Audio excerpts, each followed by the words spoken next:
ഗസയിൽ ഇസ്രായേൽ ആക്രമണം ശക്തമാക്കി മുന്നോട്ട് പോകുന്നതിനിടെ ഇസ്രായേലിനെതിരെയുള്ള പോരാട്ടം ശക്തമാക്കി ലെബനീസ് ഗ്രൂപ്പായ ഹിസ്ബുള്ള. ലെബനനിലെ ഇസ്രായേൽ അധിനിവേശ മേഖലയിലെ സൈനികർക്ക് നേരെ ആക്രമണം നടത്തിയതായാണ് ഹിസ്ബുള്ള അവകാശപ്പെടുന്നത്. ടെലിഗ്രാമിലൂടെയാണ് ആക്രമണ വിവരം ഹിസ്ബുള്ള പുറത്തുവിട്ടത്. ഫാർ ചൗബ ഹിൽസിലാണ് ആക്രമണം നടത്തിയത്. ആക്രമണത്തിൻ്റെ വിശദാംശങ്ങൾ വെളിപ്പെടുത്തിയിട്ടില്ല. ഇസ്രായേൽ ഗസയിൽ ഹമാസിനെതിരെ ആക്രമണം അഴിച്ചുവിട്ടതിനൊപ്പം ഇസ്രായേലിനെ ലക്ഷ്യമിട്ട് ഹിസ്ബുള്ളയും ആക്രമണം നടത്തുന്നുണ്ട്. അതിനിടെ തെക്കൻ ലെബനനിൽ ആക്രമണം നടത്തിയതായി ഇസ്രായേലും അവകാശപ്പെട്ടു.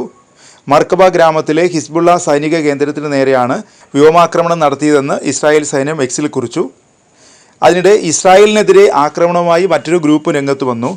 പലസ്തീനിയൻ ഇസ്ലാമിക് ജിഹാദിൻ്റെ സൈനിക വിഭാഗമാണ് ഇസ്രായേൽ സേനയെ ആക്രമിച്ചത്. തെക്കൻ ഗാസയിലെ റഫ അതിർത്തിക്ക് സമീപത്താണ് ഗ്രൂപ്പ് ഷെല്ലുകൾ വർഷിച്ചത്. ഖാൻ യൂനിസിലും ഇസ്രായേൽ സൈന്യത്തിന് നേരെ പോരാട്ടം തുടങ്ങിയതായി സംഘടന അറിയിച്ചു.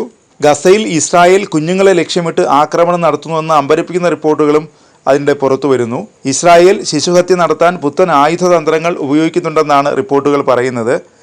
കുഞ്ഞുങ്ങളുടെ ശരീരത്തിനേറ്റ മുറിവുകൾ പരിശോധിച്ച ഡോക്ടർമാരാണ് ഇത് സംബന്ധിച്ച വിവരങ്ങൾ പുറത്തുവിട്ടത്.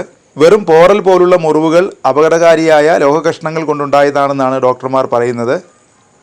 ഗുരുതരമായ പരിക്കുകൾ ഉണ്ടാകുകയും കുട്ടികൾക്ക് ജീവിതകാലം മുഴുവൻ ദോഷം വരുത്തുകയും ചെയ്യുന്ന തരത്തിലുള്ള ലോഹങ്ങൾ ഉപയോഗിച്ചാണ് ഈ ആയുധങ്ങൾ നിർമ്മിക്കുന്നതെന്നും ആരോഗ്യ വിദഗ്ധർ വെളിപ്പെടുത്തുന്നു. ചികിത്സിച്ച കുട്ടികളുടെ ഗുരുതരമായ മുറിവുകളിൽ പലതും സംഭവിച്ചത് മിസൈലുകളുടെയും ഷെല്ലുകളുടെയും ചീലുകളിൽ നിന്നാണെന്ന് ഇവർ വ്യക്തമാക്കുന്നു. സാധാരണക്കാർ തിങ്ങിപ്പാർക്കുന്ന പ്രദേശങ്ങളിലാണ് ഇസ്രായേൽ ഈ ആയുധം വ്യാപകമായി ഉപയോഗിച്ചത്.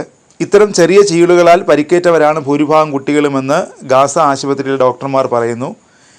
അപകടങ്ങൾ പരമാവധിയാക്കാൻ രൂപകൽപ്പന ചെയ്ത ആയുധങ്ങളാണ് ഇവയെന്നാണ് ആംനസ്റ്റി ഇൻ്റർനാഷണലും വ്യക്തമാക്കുന്നത്. ഈ ലോഹ ആയുധത്താൽ പരിക്കേറ്റവരിൽ പകുതിയോളവും ചെറിയ കുട്ടികളാണ്. രോഗിയെ പരിശോധിക്കുമ്പോൾ ശ്രദ്ധിക്കാതെ പോകാൻ സാധ്യതയുള്ള അത്രത്തോളം ചെറിയ നിരവധി പരിക്കുകൾ ഞങ്ങൾ കണ്ടു. ഞാൻ മുമ്പ് കണ്ടതിനേക്കാൾ വളരെ ചെറുതാണ് ഈ പരിക്കുകൾ. പക്ഷേ അവ ശരീരത്തിനുള്ളിൽ വലിയ തോതിൽ പ്രത്യാഘാതം ഉണ്ടാക്കുന്നവയാണ്. തെക്കൻ ഗസയിലെ ആശുപത്രിയിലെ ഡോക്ടർ പറയുന്നത് ഇങ്ങനെയാണ്.